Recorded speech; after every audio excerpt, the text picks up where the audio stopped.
My background was officially complete, but in reality, it felt like a formality. Once we got past the deliberate, malicious attempts to sabotage my reputation and character, the investigator was mostly just checking the boxes. Still, it took about 7 months. Despite all that, I pushed forward and completed my second academy at the very top of my class. I was proud of myself. I could run a mile in 9 minutes and 20 seconds. I could do 11 pull ups. I could crank out 112 military push ups in a single minute. I mastered my firearms training and was in the absolute best physical shape of my life.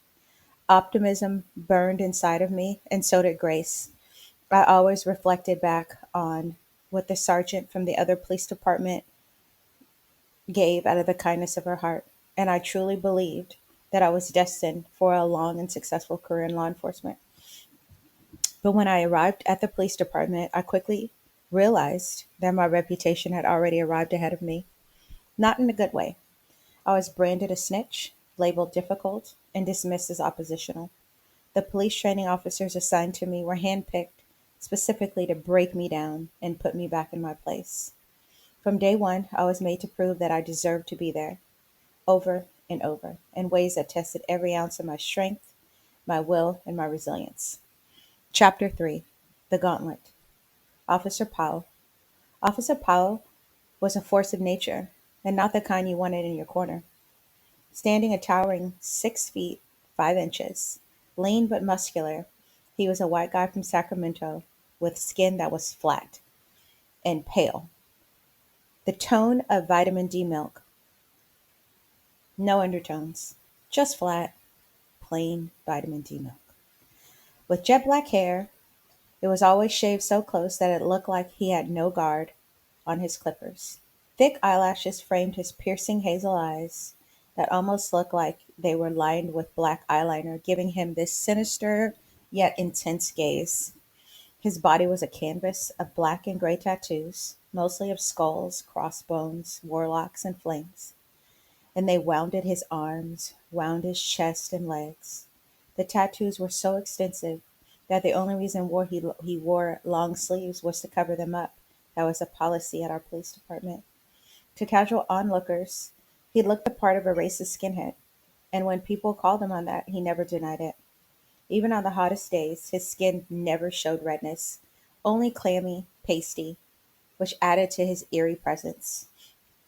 Officer Powell was the epitome of cocky and confrontational.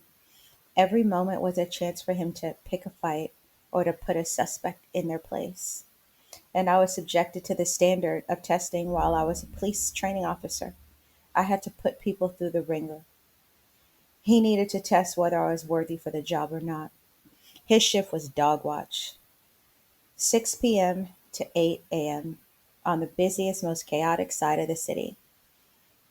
It was the central heartbeat, the core of the city, where train tracks and BART tracks and bike trails crisscrossed and interwove into a matrix of wounded up chaos. At certain hours, you had to pick a side carefully because when a train rolled through, they could block a traffic intersection for more than 10 minutes.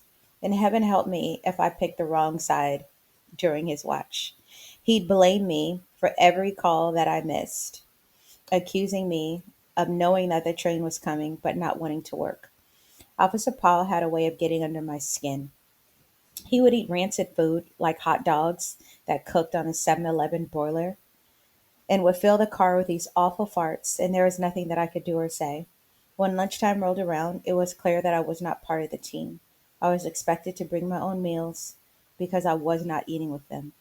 I'd drive to a parking lot of a diner and I'd eat alone in the car while Officer Paul and the others would either eat inside or grab takeout.